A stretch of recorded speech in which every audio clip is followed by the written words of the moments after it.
Okay, I already see a problem here. Hey everybody, Alex here, and welcome to the Q3 4 quarters, 4 years backlog challenge review thing.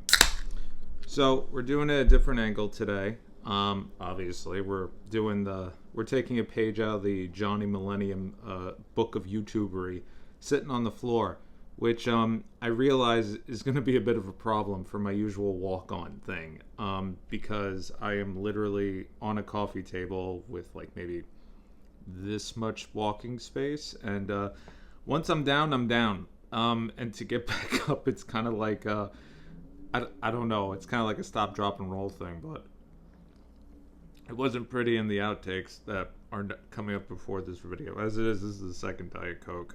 I just decided we're just going to do it here on the floor. So, as I mentioned in a previous video, I'm actually kind of sort of overdrawn on... Oops, I forgot about the clinging. I'm kind of sort of overdrawn on the Leap Kid games at this point because I have finished more than I originally planned. I originally planned to do at least 4 a quarter over the course of 4 quarters. And now here we are going to Q3, and I've done like 16 or so. As of this recording, at least. Because I'm still doing these kind of out of order. But that's going to change for not Leap Kid videos. I just want to do these as these happen. So that way I can talk to them a little bit more like in the moment, you know? So I'll just kick into these 4.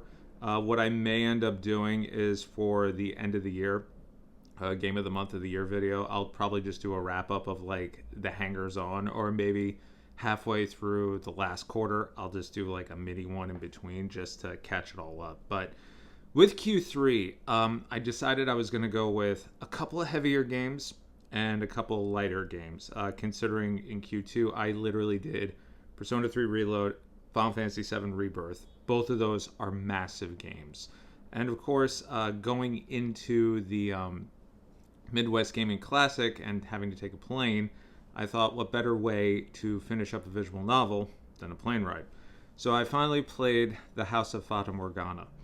And this has been a visual novel I've wanted to read for a very long time. Kept myself in the dark on it. It was originally a limited release through limited run on the Vita, eventually came out on the Switch, and I upgraded as most people did. But it's been around Steam for several years, and a lot of people swear by it, saying it's probably one of the darkest visual novels they have ever played, one of the best visual novels they've ever played.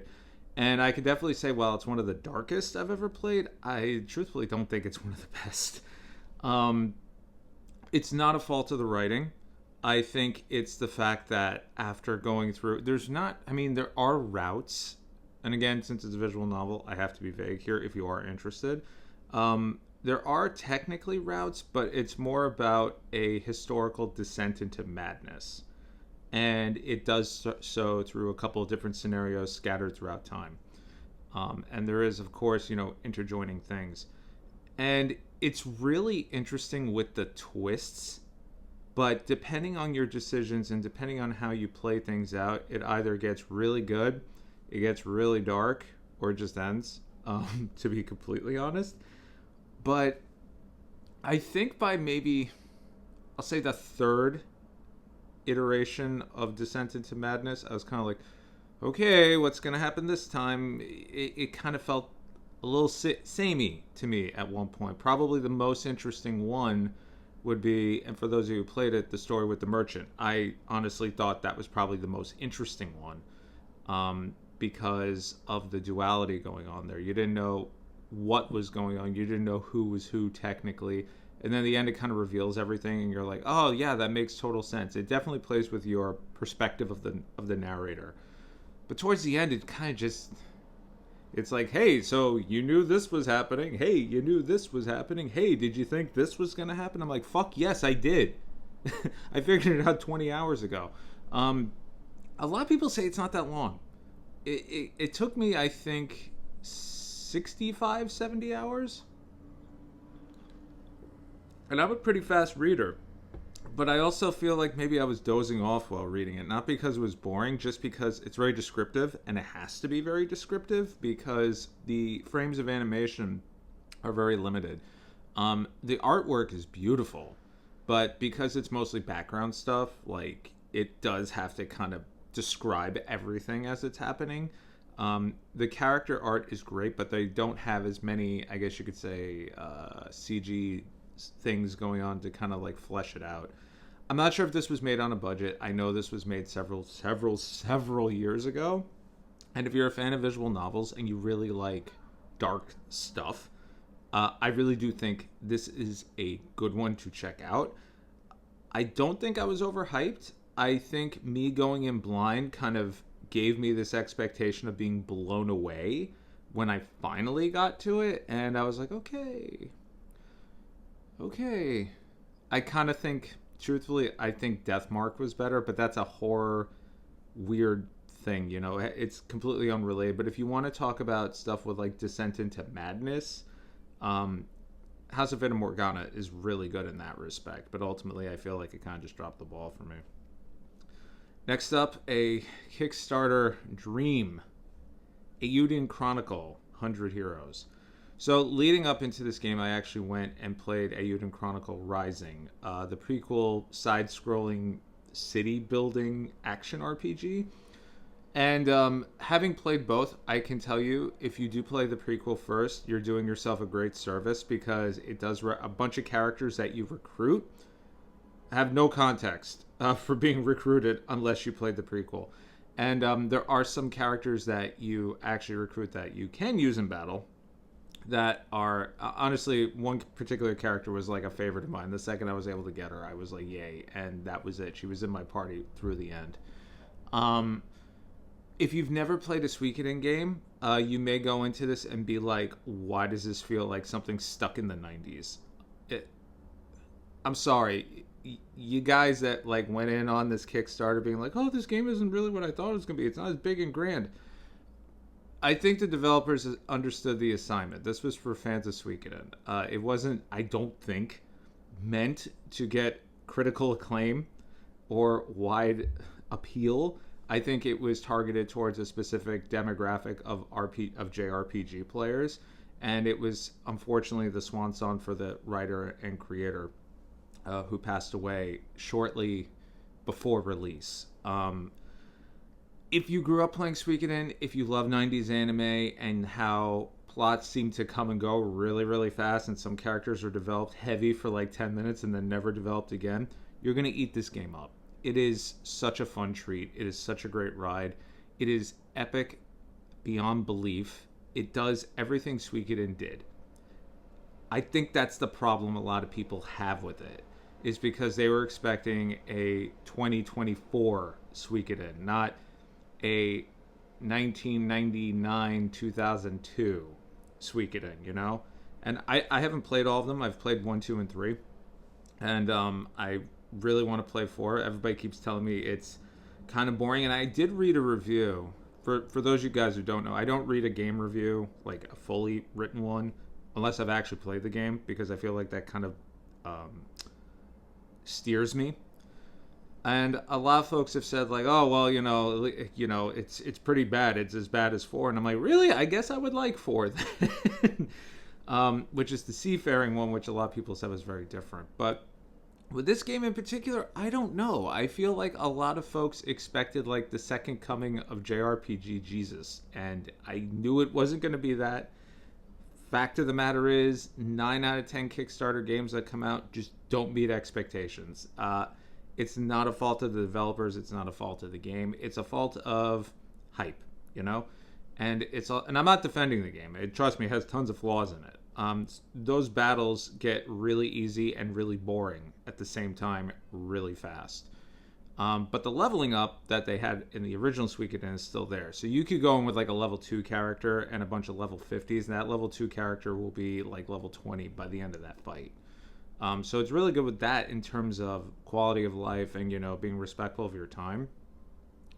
But you also have to remember, and this is more so for us old people that have played the original games before, when this Kickstarter came out, gaming was in a very different landscape at the time. Kickstarter, it was really like a means to create something that you couldn't get done at this point.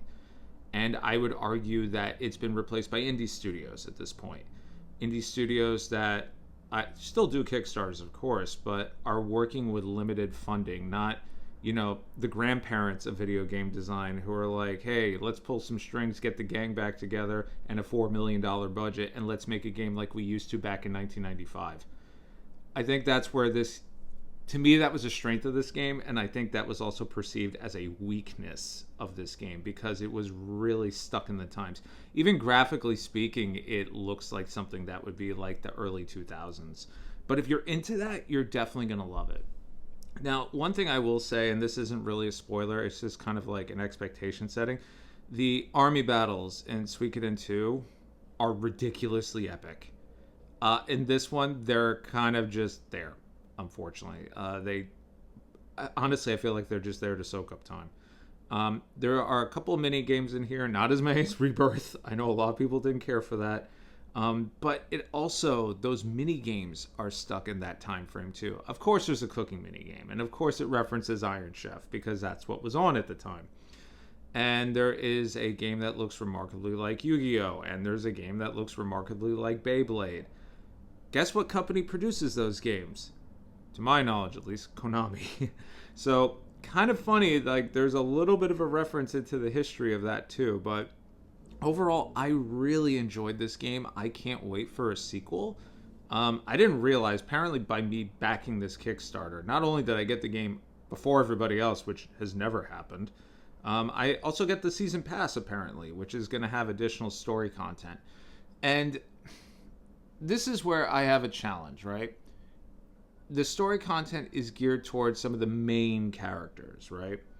Including Marcus, who I think they set up for this big story bit and then, in my opinion, didn't do anything with it. Marcus is going to be part of that storyline DLC. But that eventually, I'm not going to play it. Like, I mean, I'm not, listen, if you ran out of time, you need the money, I get all that. But if you're not going to, if you had a Kickstarter that took you, like 6, 7, 8 years, and you still can't get it all out in time, I don't know. I would have said give yourself another 2 months. Because at this point, who's counting? But if you're into the old school JRPG style, you're aching for some old school Suikoden, wherever that HD remastered 1 and 2 is, as of this recording, definitely check out Eiyuden Chronicle. I thought it was a phenomenal trip. Final boss fight, not spoiler, it does exactly what I thought it was going to do, which is what the previous games did, and I honestly thought it was better for it. Now, coming off of all this stuff, we had a visual novel, and then we had like a retro JRPG, and I felt like we got to keep the retro going. So I went back and I finally played and finished Panzer Dragoon Zwei on the Sega Saturn. And I'm biased on this one. I'm going to come right out and say it. I love the Panzer Dragoon saga. I love the Panzer Dragoon series. I finished 1, I've now finished 2, I finished Orta, and I finished Panzer Dragoon Saga, which through unscrupulous means and a lot of disc flipping and burning and flippity-floppity flooping and, blowing on lasers and everything else, I was finally able to play that game. And unfortunately, yet fortunately, while I do feel like the price for it is justified, I own a Japanese copy and burned discs of the English, and I also have it on an FPGA. It is less expensive to do it that way, even though the Japanese copy I think is like pushing like $100 at this point. But anyway, Zwei is cheap, and allegedly Forever Entertainment, again as of this recording, was going to be doing a sort of HD remake remaster thing like they did with the original. But let's be honest, Forever Entertainment's kind of even that Panzer Dragoon remake that they did on the Switch had a lot of problems at launch. And then they had the physical limited run, which took 12 years to come out. And eventually I just bought it on PS4 for like $375, and I finished it in an afternoon. These games aren't long. You can finish Panzer Dragoon Zwei in, like, if you're good, 3 hours. 4 hours tops. There are different paths. There are hidden scenarios and abilities you can get depending on how you perform. The game is very obtuse. It doesn't tell you anything. You have to look all this stuff up. And that is probably one of the best parts about these games because it makes them infinitely replayable. However, certain bosses are so painful you just don't want to do them ever again. But there's like a certain aspect of this game where it's like play for like 80 hours and you get like the original dragon. I'm like, who the hell is playing this for 80 hours, man? It's a rail shooter. It's very quick. But then again, at the time, we were all about that arcade experience at home, right? And Panzer Dragoons, keep saying Saga. Panzer Dragoons Vi is definitely that. It takes everything that was good about the first game and ups the ante. It's not that difficult. A lot of people say that Zwei is actually the easiest out of all of them, and at first I didn't agree. Until I got into the rhythm of things, I started to see the patterns, and now I agree. Orta is a piece of shit in terms of difficulty, but it's a brilliant freaking game if you've never played it. And it's backwards compatible on that Xbox thingamawhatsit, so do yourself a favor. You're welcome. But if a remake of Zwei does come out, I'm definitely going to pick it up. This has been in my backlog forever. And I don't know why I never actually played it. I had it as a kid. And when I did get my Saturn, I actually got 1 and 2 at the same time. I never had Saga as a kid. I don't know why. It was towards the end of the lifespan. And I remember seeing it at the Software Etc., which would eventually become EB Games, which would eventually become GameStop. Back in the day, sitting next to copies of Vi and Pop Full Mail and House of the Dead and Burning Rangers. I'm not even joking. They were all right next to each other because guess what? It was the clearance aisle. Never picked up any of them. Never picked up any of them. And I really, really, really, really regret it. But now I think, like, I'll be completely honest with you guys. The Saturn is so weird. It's so expensive to collect for, and I know the emulation's gotten a little bit better, but if you can play a game any which way you can at this point, I think Zwei is definitely up there as something you gotta check out, figure it out. You gotta play it some which way or another. Worst case scenario, you do have that Panzer Dragoon 1 remake. It is, I've played through that at least 3 or 4 times, just on a whim, because it's so much fun and enjoyable. Just play it on the PS4. The Switch version is a piece of hot shit. And then finally, this has been in my backlog for a minute. I've been wanting to play for the longest time, and that is Proteus. Proteus is a first-person shooter done in a retro style. Think of it like 90s Doom. But give it Doom 2016, Doom Eternal mechanics. Give it that sense of speed. Give it like that increasing difficulty and ante. And make it even funnier by giving yourself challenge missions. Give yourself a board with stages you select and a dynamic difficulty system.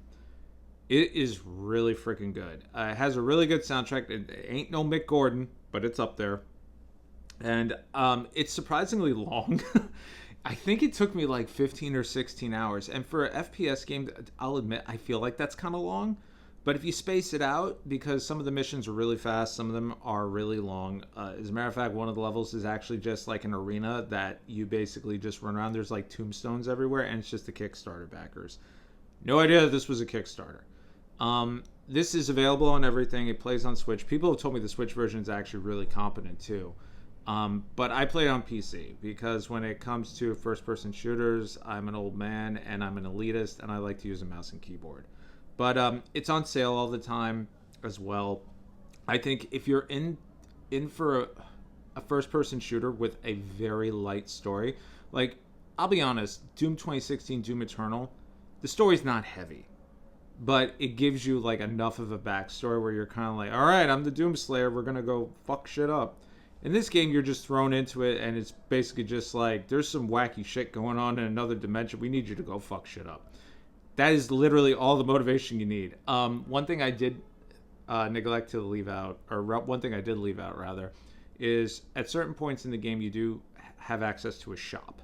The levels have collectibles in them, and they act as a currency. Now, that doesn't necessarily bar you from getting, like, all the guns in the game, but it helps you get updated versions of it. Like, instead of, like, a regular shotgun, you get a double-barrel shotgun. You know, you can get boots for a double jump, you know, stuff like that. You can finish the game without all this stuff. Easy. It's really there just to give you more flexibility. It's to encourage exploration, because at the end of the day, that's what a 90s FPS was. It was about getting lost and exploring and finding keys and getting lost in rooms and circling around for hours on end, only to find out that you only got 1 out of 10 secrets. And there's a lot of that. coming off of also playing Bolt Gun this year, I do think the year of the boomer shooter, as they're calling it, is definitely 2024 for me, because I think this is like the second or third one I've played, and each one's been a banger. Anyway, that's going to do it for Q3. I already got Q4 done. I may just film it right after this. We'll see how it goes, because I got to get my ass to work. I've been Alex, and I'll see you all in the next video. Take care.